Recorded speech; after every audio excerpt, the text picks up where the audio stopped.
یعنی اپنی برادری قبیلے کے بارے میں بھی اچھا سوچیں, جو قبیلے کا نہیں اس کے بارے میں بھی چلیں تھوڑا سا اچھا سوچ لیں. اپنے بارے میں تو اچھا سوچا ہے بڑا. میں کہتا ہوں کہ ہم اپنی غلطیوں سمیت اپنے آپ سے بڑا پیار کرتے ہیں, اور دوسرے کی ایک غلطی نظر آ جائے تو ہمیں گھین آنے لگ جاتی ہے. آپ جلدی نہ کریں, مالک نے موقع دیا ہے بندوں کو, نہ وہ کسی کا رزق چھین رہا ہے نہ سانسیں چھین رہا ہے, وہ اپنی زمین پہ چلنے بھی دے رہا ہے رہنے بھی دے رہا ہے. تو جب اس نے موقع دیا ہے آپ بھی تھوڑا موقع دیں. اللہ بڑا کریم ہے, دروازے کھولے گا, اس کے بندے اس کی بارگاہ تک پہنچیں گے. بدگمانیاں اور پھر بدگمانیوں کا عروج اور اس لیول تک جا کے بات کر دینا کا جہاں سے خوف آئے کہ یار یہ بات نہیں کرنی چاہیے. کچھ لوگوں نے نا پکا ذہن بنا لیا یہ کہنے کا کہ ہاتھ بڑا تنگ ہے. پکا آپ جس وقت پوچھ لیں ان کا ہاتھ اور بڑا ہی زیادہ تنگ ہے. آپ یقین کریں بہن کا جو خامند ہے وہ کہہ رہا ہے جا حصہ لے کے آ, تیرے بھائیوں کی کمائی تو نہیں تیرے ابا کی ہے, لے کے آ. وہ بیچاری اس کی منتیں کر رہی ہے, کہتی ہے اگر جاؤں گی نا تو وہ کہیں گے حصہ لے جا, آج کے بعد ہمارے گھر نہ آنا, میرا دروازہ نہ بند کرو, مہربانی کرو. اور بھائی سے بات کرتی ہے تو کہتا ہے ہاتھ ہی بڑا تنگ ہے, جب ٹھیک ہوگا تو دے دوں گا. نہ کریں یہ ظلم. ہمارے اپنے تڑپتے رہتے ہیں اور ہماری دولتیں اندر پڑی رہتی ہیں. ہمارے اپنی چھوٹی چھوٹی ضروریات کے لیے پریشان ہوتے ہیں, لیکن ہم بڑے بڑے بہانے ہیں ہمارے پاس. کہتے ہیں یہ نکما ہے, یہ نکھٹو ہے, یہ کام نہیں کرتا, اس میں فلانا ہے بے فلانا ہے, بلے میں نے نہیں ساتھ چلنا. اظہار جب آپ کے اندر پیدا ہوتا ہے نا, اظہار جب کسی کے لیے آپ حساس ہوتے ہیں تو آپ کو بھی سرور حاصل ہوتا ہے. نہ کریں یہ کام کہ آپ کو اللہ نے وسعت دی اور ہر وقت آپ ہاتھ تانگ ہونے کا رونا رو رہے ہیں, ہر وقت آپ یہ کہہ رہے ہیں میں بڑی آزمائش میں ہوں, جب خدا نے آپ پہ نہیں ڈالی. تو اتنے جھوٹ بولنا صرف اس لیے کہ میرے پیسے بچ جائیں, صرف اس لیے کہانی سنانا کہ حالات میرے بڑے خراب ہیں کہ کوئی بندہ میرے سے کوئی تھوڑا بہت قرض نہ مانگ لے. سنو, نبی پاک صلی اللہ علیہ وسلم کے پاس مہمان آ گیا, بخاری مسلم ہے. حضور نے ازواج مطہرات کے گھروں میں پیغام بھیجا, کچھ چیز ہے ضیافت کے لیے. یا رسول اللہ کچھ بھی نہیں, یہ دو جہاں کے شاہ ہیں اور پاس کچھ رکھتے نہیں, دو جہاں کی نعمتیں ہیں ان کے خالی ہاتھ میں. یا رسول اللہ کوئی چیز بھی نہیں. حضور نے صحابہ کے مجمع پہ نظر ڈالی, یا رسول اللہ صلی اللہ علیہ وسلم حکم ہو. تو حضور فرمانے لگے تم میں سے کوئی بندہ ہے جو اسے گھر لے جائے روٹی کھلائے. ایک صحابی اٹھے فوراً, حضور میں لے کے جاتا ہوں کھانا کھلاتا ہوں. فرماتے ہیں میرے گھر میں صرف بچوں کا کھانا تھا, یہ نہیں کہ فریزر بھرا ہوا ہے نعمتوں سے, صرف بچوں کا کھانا. یہ نہیں کہ کسی کو دیکھ کے اپنی ہنڈیا پہ برتن دے لیا, صرف بچوں کا کھانا. کہتے ہیں گھر گیا, بیوی سے کہا کیا کیفیت ہے, کہنے لگی بچوں کی روٹی ہے. میں نے کہا بچے سلا دے, صبح ناشتہ کر لیں گے. تو کہنے لگی آپ کیا کھائیں گے؟ تو میں نے کہا نہ میں کھاؤں گا نہ تم کھائے گی, مہمان جو نبی پاک کا ہے.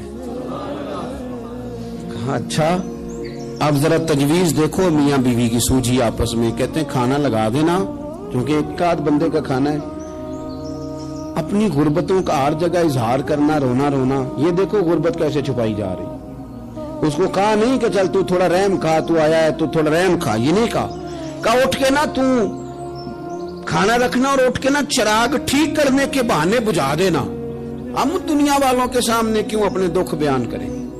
ہم جو کہیں گے رب رسول کی بارگاہ میں کہیں گے. تو نا چراغ ٹھیک کرنے کے بہانے. اہلیہ اٹھی, کھانا دینے کے بعد چراغ ٹھیک کرنے کے بہانے بجھا دیا.